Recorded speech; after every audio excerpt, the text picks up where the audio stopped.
શું મિત્ર તમે જાણો છો દુનિયાનું સૌથી મોંઘું ફળ કયું છે? તેની કિંમત એટલી ઊંચી કે તેટલા પૈસામાં સોનું ખરીદી લેવાય છે. જો તમને પૂછવામાં આવે કે દુનિયાનું સૌથી મોંઘું ફળ કયું છે, તો શું તમને જવાબ ખબર છે? સામાન્ય રીતે મોટાભાગના લોકોને આનો જવાબ ખબર નથી. તમે વિશ્વાસ નહીં કરો, પણ આ ફળ એક સોના જેટલું મોંઘું છે. જો તમને ખબર નથી તો ચાલો તમને જણાવી દઈએ કે આજે આપણે એક એવા ફળ વિશે વાત કરીશું જે દુનિયાનું સૌથી મોંઘું ફળ માનવામાં આવે છે. તમને જાણીને નવા લાગશે કે દુનિયાના સૌથી ધનિક લોકો પણ આ ફળ દરરોજ ખાઈ શકતા નથી. આ ફળનું નામ યુબારી તરબૂચ છે. તમને જાણીને નવા લાગશે કે તેની કિંમત સોના જેટલી જ મોંઘી છે. આ તરબૂચ જાપાનના એક મોટા ટાપુ હોકોડાઈમાં ઉગાડવામાં આવે છે.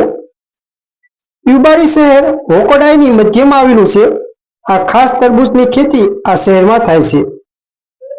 જેને દુનિયાના બધા તરબૂચનો રાજા કહેવામાં આવે છે. આ તરબૂચનો સ્વાદ એકદમ અનોખો છે, જેની ખેતી માટે ઘણી કાળજી લેવી પડે છે. આ તરબૂચનો અંદરનો ભાગ નારંગી રંગનો હોય છે, જ્યારે બહારનો ભાગ થોડો લીલો હોય છે.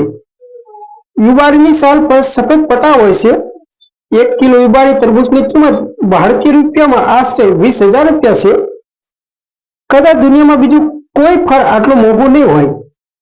તેની સરખામણી સોના સાથે કરવામાં આવે છે, કારણ કે તરબૂચનું સરેરાશ વજન 2.5 થી 3 કિલોગ્રામ હોય છે. તેથી એક યુબારી તરબૂચની કિંમત લગભગ 50 થી 60,000 રૂપિયા છે. જાપાનના વિદેશ મંત્રાલયના જણાવ્યા અનુસાર એક વખત તરબૂચની એક જોડી 5 મિલિયન યેન અથવા 31.50 લાખ રૂપિયામાં હરાજી કરવામાં આવી હતી. જો આપણે સોનાની વાત કરીએ તો 1 કિલોગ્રામ સોનાની કિંમત લગભગ 52 લાખ રૂપિયા છે. તેથી જ આ તરબૂચને ફળોનો રાજા કહેવામાં આવે છે અને દુનિયાનું સૌથી મોંઘું ફળ માનવામાં આવે છે. તો મિત્રો, આ તમને વિડીયો કેવો લાગ્યો તે કોમેન્ટ કરીને આ વિશે જણાવજો. Thank you.